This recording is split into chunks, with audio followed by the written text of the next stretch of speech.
como representante secretario general del Tribunal Permanente de los Pueblos, estamos de acuerdo con Adolfo Pérez Esquivel, que toca a mí, aunque mi castellano no sea perfecto, evidentemente, de dar una introducción breve histórica de lo que es el Tribunal Permanente de los Pueblos, que es un organismo no gubernamental que surgió oficialmente en el año 1979, de manera que tiene más o menos 30 años. Surgió como una consecuencia de una actividad que se había desarrollado a lo largo de 3 años, desde el 74 al 76, como Tribunal Russell II sobre las dictaduras de América Latina, y que había enjuiciado todos los procesos de dictadura y de represión que en esa época se habían instaurado en los demás países de América Latina. A partir de allá, los integrantes y los testigos del Tribunal sobre las dictaduras de América Latina, que incluían también varios premios Nobel de la literatura y de la ciencia de América Latina, de Estados Unidos, habían pedido de establecer de una manera permanente un tribunal que, en la ausencia de una corte penal internacional que fuera competente en el juzgar los delitos, los crímenes que ocurrían no solamente en el caso de guerra, sino también en la vida de los pueblos que no tenían una representación, fuera efectivamente un foro de juicio y también una herramienta de investigación para producir evidencia sobre los tantos acontecimientos de represión que ocurrían en todo el mundo.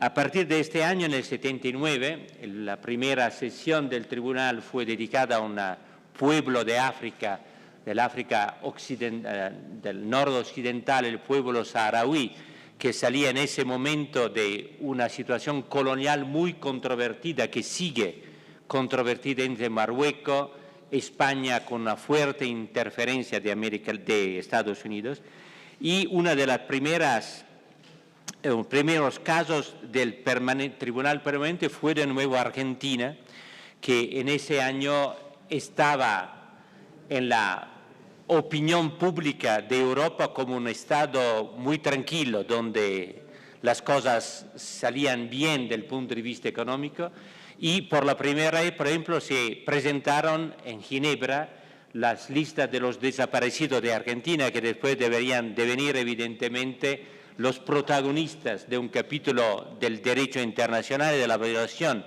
de las nuevas herramientas de violación del derecho internacional.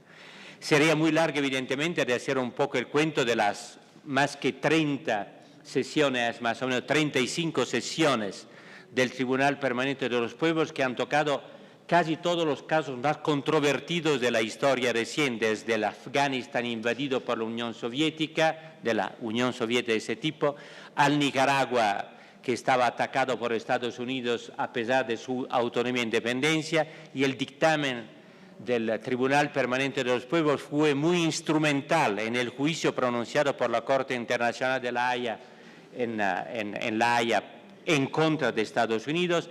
Y a partir de del final de los años 80, con el tribunal que se estableció en Berlín contra el Fondo Monetario Internacional y el Banco Mundial, y que se reprodujo de nuevo para una actualización en Madrid en el 94, el Tribunal de los Pueblos se encontró con lo que era el eje central de los conflictos y de las violaciones de los derechos de los pueblos y de los individuos, los derechos humanos, que era un poco el poder económico que pretendía una autonomía total de las reglas del derecho internacional.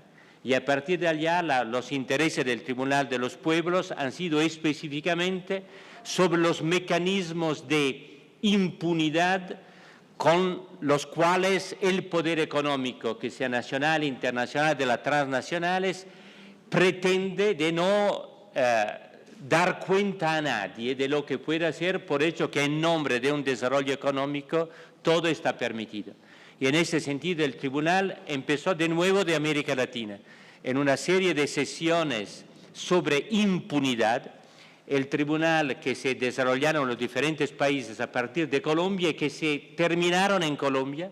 El 91 el Tribunal de los Pueblos desarrolló un trabajo y pronunció un dictamen sobre impunidad aquí en Bogotá, y ese texto del tribunal ha sido después como el punto de partida para el texto que adoptaron Naciones Unidas sobre el concepto de impunidad. El tribunal trabaja, y esa es la clausura, con un estatuto que prevé que los que acusan a alguien de lo que ocurre presenta una instancia al Tribunal Internacional que hace un examen de la fiabilidad, de la fundación, del serio de todo lo que se presenta, de cuánto los organismos que presentan esta acusación son representativos de los pueblos que están involucrados en esta acusación de intervención, y a partir de allá el tribunal nombra un número de jurados que son seleccionados a partir de un listado de casi más o menos 100 jurados de todo el mundo que participan de una manera voluntaria y que son seleccionados por su representatividad. Adolfo evidentemente es uno de los primeros y de los más representativos en este sentido, y que tienen competencia que se orienta según también los temas específicos de las diferentes sesiones, que sean más economistas o más juristas o más representantes de la antropología o del medio ambiente, según las necesidades. Este Tribunal Permanente de los Pueblos no es la primera vez que sesiona en Colombia. Hace 19 años, entre 1989 y 1991, tuvo otra sesión sobre la impunidad de los crímenes de lesa humanidad. Podríamos decir que la sentencia que emitió el Tribunal Permanente hace 19 años conserva su vigencia, y el tribunal quiso volver a Colombia y examinar otra vez crímenes muy similares, como masacres, asesinatos, torturas, desplazamientos, etc., pero esta vez sobre otro ángulo, y es el ángulo de las empresas transnacionales.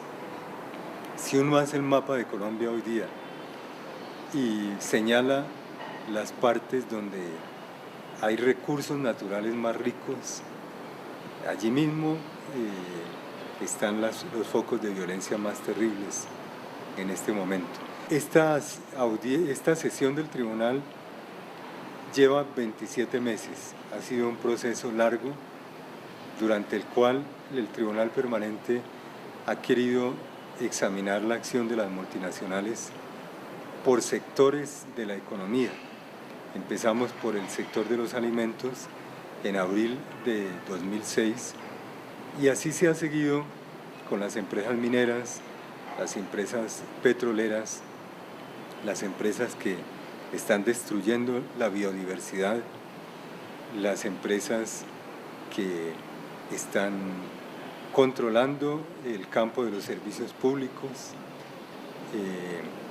y las empresas que más han afectado a las comunidades indígenas colombianas.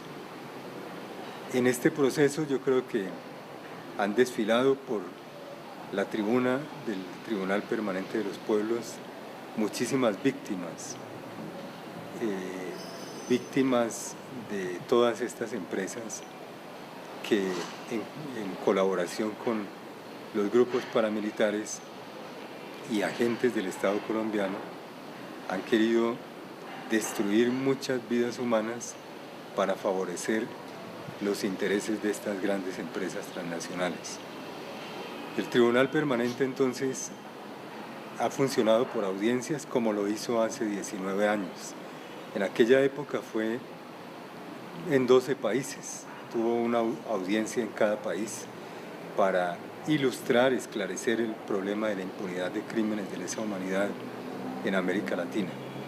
Esta vez se limitó a Colombia, pero fue analizando audiencia tras audiencia el accionar de estos diversos sectores de la economía transnacional y su impacto en los derechos de los pueblos, los derechos de las comunidades. En cada una de las audiencias, el Tribunal Permanente de los Pueblos ha designado un jurado que hace parte del elenco permanente de jueces que tiene el tribunal, y ellos han sido los testigos que al finalizar cada audiencia han redactado un dictamen. Todos esos dictámenes han sido remitidos a esta audiencia final o sesión final deliberante del tribunal, que cuenta con un gran elenco de jueces de diversos países. Yo creo que este proceso del Tribunal Permanente de los Pueblos nos ha permitido penetrar en uno de los problemas sociales y humanos más impresionantes que tiene Colombia en este momento, y es esa conjunción de los intereses de la economía transnacional y la destrucción o la negación de los derechos colectivos, los derechos de las comunidades y los derechos también de las personas, el derecho a la vida, el derecho a la integridad personal, el derecho a la libertad, y así lo reconoce la sentencia final de este tribunal. Bueno, mi nombre es Adolfo Pérez Esquivel, soy argentino, aunque mi trabajo se desarrolla en toda América Latina. Soy el responsable, el presidente del Servicio Paz y Justicia en América Latina, donde estamos trabajando en 15 países del continente, pero también por la misma actividad esto se extendió a África, Asia, a otros continentes. El trabajo nuestro es con pueblos indígenas, campesinado, organizaciones populares. El Tribunal Permanente de los Pueblos nace en el año 79, aunque sus orígenes son anteriores, con Bertrand Russell, Lelio Basso, cuando se conforma el Tribunal contra la Guerra de Vietnam. A partir de esto, en el año 79, soy convocado como muchas otras personas, yo como Premio Nobel de la Paz y también representante del Servicio Paz y Justicia, nuestro trabajo latinoamericano, como miembros del tribunal. Este tribunal se ha desarrollado en distintas sesiones sobre la impunidad, sobre las violaciones de los derechos humanos en América Latina, en Afganistán, el caso del Fondo Monetario Internacional y del Banco Mundial. Y bueno, en esta sesión que se está realizando aquí en Colombia, en Bogotá, tiene que ver con un trabajo de 2 años y medio, con distintas sesiones, y el rol de las transnacionales, cómo afecta esto la vida de los pueblos, y también la complicidad del gobierno, porque el gobierno colombiano, que no pone límites, no tiene un control, porque destruyen el medio ambiente, hay información de sus alianzas con el paramilitarismo, también las graves violaciones de los derechos humanos contra los trabajadores. Entonces, en la sesión actual se está evaluando el desarrollo de todo el rol de las empresas transnacionales en Colombia. Y cuando uno escucha los testimonios de todo esto, también estamos viendo de que estas mismas empresas transnacionales están en muchos países de América Latina, en África y en Asia, con las mismas políticas. Es decir, privilegian el capital financiero sobre el derecho de los pueblos. Es decir, saben el precio de todas las cosas, pero el valor de ninguna. Es decir, precio y valor no son lo mismo. Y esta actitud daña el desarrollo y la vida de los pueblos. Desarrollo no es explotación. Desarrollo tenemos que entenderlo como equilibrio, es decir, el uso correcto de los recursos de la naturaleza, pero no la destrucción de eso, no la explotación indiscriminada, sino una relación equitativa y justa también de los pueblos. Es decir, el caso colombiano tiene un contexto particular, pero los problemas son los mismos. Las mismas transnacionales están actuando en el resto de los países. Los problemas de contaminación, la expulsión de los pueblos originarios, la represión. Tal vez en Colombia hay situaciones mucho más graves porque hay guerrillas, hay los narcotraficantes. Esto se mezcla también con los parapoliciales, los paramilitares, muchos aliados con las empresas que lo usan para proteger sus intereses sin interesarle a la población. Y lo otro es la falta de justicia, lo que esto genera la impunidad. Se da, como en el caso de Colombia y en otros países, que el Poder Judicial es dependiente del Poder Político. Y entonces no puede impartir la justicia en forma real y justa, lo que debe ser la justicia. Entonces, hay muchas similitudes en el resto del continente y también lo que representan los gobiernos. No todos los gobiernos del continente en este momento son iguales. Es muy diferente gobiernos como Brasil, Venezuela, Bolivia, Argentina, Ecuador, donde hay una fuerte resistencia, por ejemplo, a lo que Colombia quiere hacer, que es el Tratado de Libre Comercio. Los derechos humanos no son únicamente derechos cuando se tortura, se viola, se asesina, hay desapariciones. Los derechos humanos tenemos que verlo en su integridad. Son derechos económicos, sociales y culturales, ¿no? Tiene que ver esto con la situación del medio ambiente, cuando se destruye, cuando se mueren los niños de hambre, cuando los índices de pobreza aumentan. Esos también son derechos humanos. Por eso hay que hacer un trabajo integral y relacionar los derechos humanos en la construcción democrática. Porque muchas veces se habla de la democracia y estas son democracias formales. Tenemos que trabajar en varios planos. En el plano educativo para generar la conciencia crítica. En el plano social, cultural y político. Y esto es lo que se está haciendo en la resistencia cultural de los pueblos. Hay una gran resistencia aquí en Colombia de los sectores sociales. Y la otra cosa que hay que poner muy en evidencia son los medios de comunicación. Generalmente los grandes medios de comunicación aliados al poder de turno. Esto se ha dado históricamente y son grandes monopolios que concentran toda la información y informan lo que les conviene y no lo que debe. Esta es la diferencia. Que el gobierno colombiano extradite a paramilitares y no sean juzgados aquí es que renuncia a la justicia colombiana. Es decir, entrega la justicia colombiana como un desconocimiento total y absoluto y privilegia los tribunales de Estados Unidos, cuando Estados Unidos es un país violador sistemático de los derechos humanos. Y en esto hay denuncias internacionales, como las cárceles de Abu Ghraib en Irak. Yo he estado 12 días en Irak, pero también el caso de Guantánamo. Y también lo que ocurre dentro de las cárceles y la situación de justicia en los Estados Unidos. Y si el propio Estado, el propio Poder Ejecutivo no cree en la justicia que tiene, quiere decir que hay algo que no funciona en esta llamada democracia. Porque una democracia se asienta en los tres poderes, en el legislativo, en el judicial y en el ejecutivo. Son los tres pilares de la democracia. Ahora, cuando esto no funciona, viene la crisis institucional y entonces se generan lo que son los totalitarismos con el disfraz democrático. Pero son regímenes totalitarios.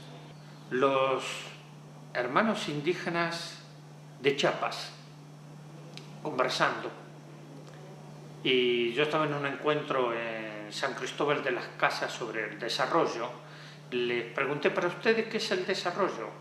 Y los mayas me dijeron: el desarrollo, la palabra desarrollo no existe en nuestro idioma. ¿Y qué existe? Dice: existe la palabra equilibrio. Equilibrio con nosotros mismos, equilibrio con los demás, equilibrio con la madre tierra, equilibrio con el cosmos, equilibrio con Dios. Cuando se rompe ese equilibrio viene la violencia social, cultural, política, económica, que es lo que estamos viviendo. Nosotros estamos viviendo hoy el desequilibrio de la humanidad. El ser humano se ha transformado en la gran plaga de la humanidad. Si no tenemos una recapacitación sobre eso y recomponemos el equilibrio, estamos perdidos. Porque todos estos gobernantes que piensan que las armas es el recurso para poder extraer la riqueza están equivocados. Están traicionando no solo al pueblo, están traicionando a la humanidad. Entonces hay que recuperar el equilibrio de conciencia. Hoy estamos frente a dos desafíos. Uno es el pensamiento único, que es esta sociedad neoliberal, este mundo neoliberal, que es especulativo, que privilegia el capital financiero sobre la vida de los pueblos. O tenemos la capacidad de la resistencia del pensamiento propio, de construir nuevos paradigmas de vida y de tener un sentido de la esperanza, que es posible, que la esperanza es el motor de las conciencias para lo que decimos en el Foro Social Mundial, otro mundo es posible.